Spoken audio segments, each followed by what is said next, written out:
5월 10일 싱가포르는 876케이스가 늘어나서 총 23,336케이스가 되었습니다. 쇼핑몰이나 페어프라이스에서 아이디카드 스캔하고 들어가는 거를 5월 10일부터 장소를 더 늘린다고 합니다.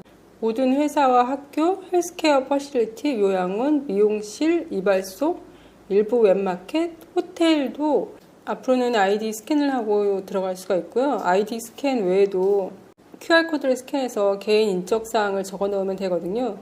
아이디카드 스캔하는 거는 1초밖에 안 걸려요. 그러니까 앞으로 외출하실 때 아이디카드 가지고 다니시면 도움이 될 것 같습니다. 혹시 단군 신화 다 기억하세요? 고조선을 세운 단군에 대한 이야기인데 곰, 호랑이, 마늘, 쑥 이렇게 단편적인 것만 기억에 남지 않으셨나요? 단군 신화를 간단히 알아보면 하늘에 살고 있던 환웅이 지상세계에 내려가고 싶어 아버지 환인한테 얘기를 하고 바람, 구름, 비를 다스리는 신을 데리고 지상으로 내려와서 살다가 어느 날 곰과 호랑이가 인간이 되고 싶다고 찾아와서 마늘하고 쑥을 주면서 동굴에서 이걸 먹고 견디면 인간이 될 거라고 하잖아요. 곰은 끝까지 견뎌서 인간으로 되고 호랑이는 못 참고 동굴 밖을 뛰쳐나갔잖아요. 여자가 된 곰이 환웅과 결혼해서 아이를 낳았는데 그 아이가 바로 단군 왕검이었죠. 그 단군 왕검이 세운 나라가 고조선입니다. 고조선의 건국이념이 홍익인간이라고 하잖아요. 널리 인간을 이롭게 하라라는요.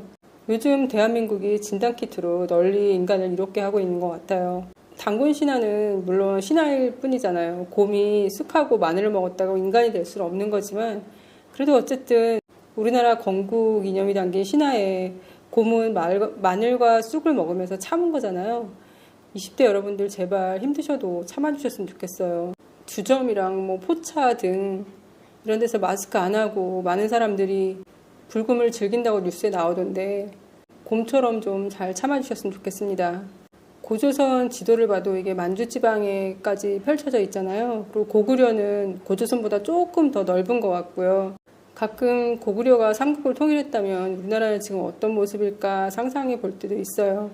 싱가포르에도 단군 신화처럼 싱가포르에 처음 왕국을 세운 이야기가 전해져 내려오거든요. 단군 신화는 기원전 2333년 전이라서 좀 더 신화적인 요소가 강했다면은 싱가포르의 왕국이 세워진 이야기는 13세기로 거슬러 올라가요. 13세기면 우리나라 고려 시대잖아요. 그러니까 고조선을 지나서 삼국시대를 지나서 그 다음에 고려 왕조가 있었던 때에 싱가포르 왕조가 세워지는 이야기인데 그래서 그런지 좀 더 신화적인 요소보다는 좀 더 현실 가능한 이야기로 되어 있습니다. 쌍릴라 우타마라는 왕자가 있어요. 이 왕자는 인도네시아 팔렘방 지방의 스리비자야 왕궁의 왕자거든요. 그러니까 이 왕자가 빈탄섬에 가서 사냥을 한 거예요. 사냥을 하고 있는데 사슴이 보여서 사슴을 막 쫓아서 언덕 꼭대기까지 올라갔는데 언덕 정상에 이르니까 사슴이 갑자기 사라진 거예요. 그러고서는 그 앞에 커다란 바위가 있었는데 그 바위 꼭대기까지 올라가게 됐죠. 그 바위 꼭대기에서 멀리 바다를 내다보자 하얀 백사장이 펼쳐진 조그만 섬이 보였대요. 그래서 그 신하한테 저 섬이 무슨 섬이냐고 물어봤더니 신하가 테마색이라고 알려줬대요. 싱가포르이 과거에는 테마색이라고 불렸다고 알려지고 있거든요. 테마색은 말레이어에서 기원됐다고 알려지고 있는데요. 바다의 마을, 바다로 둘러싸여진 마을 이런 뜻을 지니고 있다고 해요. 그 왕자는 다시 팔렘방 지역으로 돌아가기 위해서 배를 탔는데요. 갑자기 폭풍우가 몰아친 거예요. 파도가 너무 세서 배가 가라앉을 위기에 놓여있자 배 안에 있던 모든 무거운 것들을 다 바다에 던져 넣었대요. 그런데도 계속 파도가 배 안으로 들어치니까 배가 점점 가라앉으려고 했다는 거예요. 배의 선장의 권고에 따라서 그 왕자가 머리에 쓰고 있던 왕관을 선물로 바다한테 던졌대요. 그러니까 바다의 신한테 약간 바치는 것처럼 그렇게 된 거겠죠. 그러자 갑자기 폭풍우가 잠잠해졌고 그 배가 해변에 닿았는데 거기가 바로 싱가포르 해변이었던 거예요.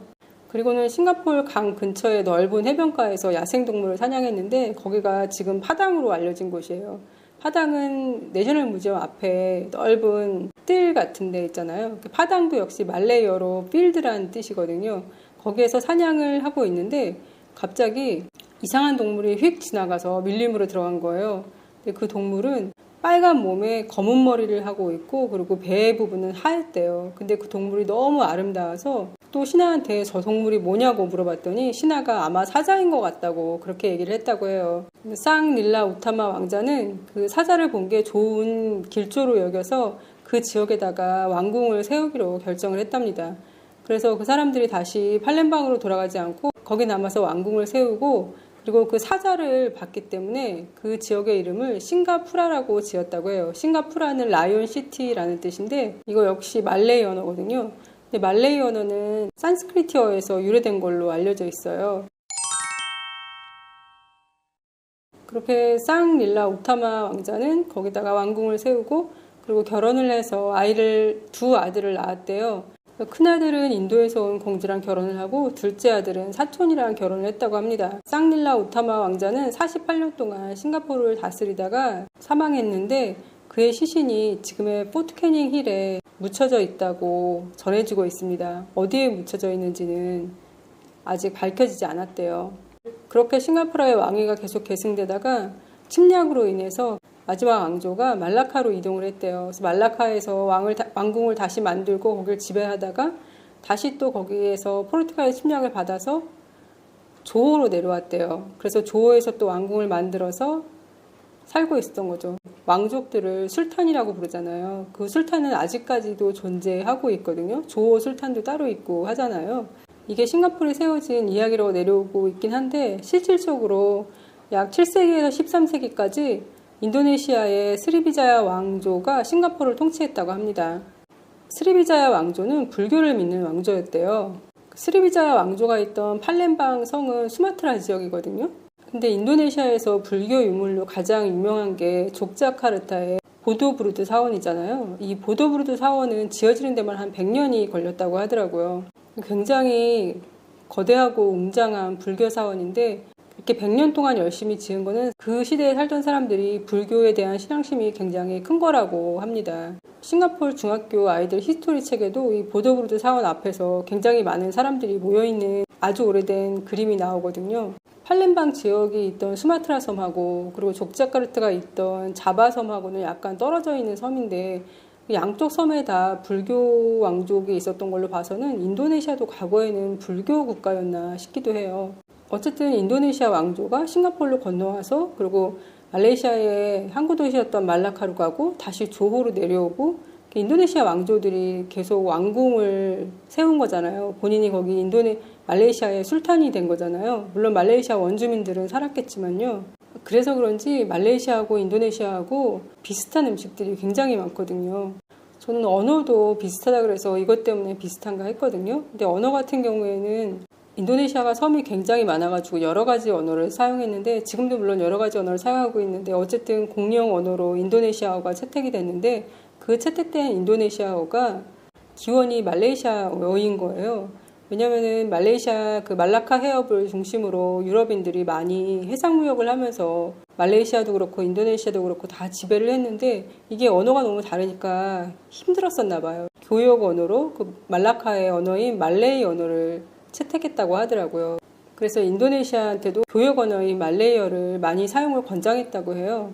그래서 인도네시아의 공용어랑 지금 말레이 언어랑 굉장히 많이 비슷하다고 합니다. 말레이 언어의 어원이 인도의 산스크리트 언어라고 했잖아요. 근데 말레이 언어랑 인도네시아 언어랑 비슷하다 보니까 인도네시아의 어원도 인도의 산스크리트 언어라고 합니다. 이번 주말에는 오치킨앤비어라는 곳에서 파닭 한 마리, 그리고 양념 치킨 반 마리, 오리지널 치킨 반 마리를 시켜 먹었거든요. 여기도 혹시 혼자 사시거나 유학생인 분들한테 정말 강추하는 곳입니다.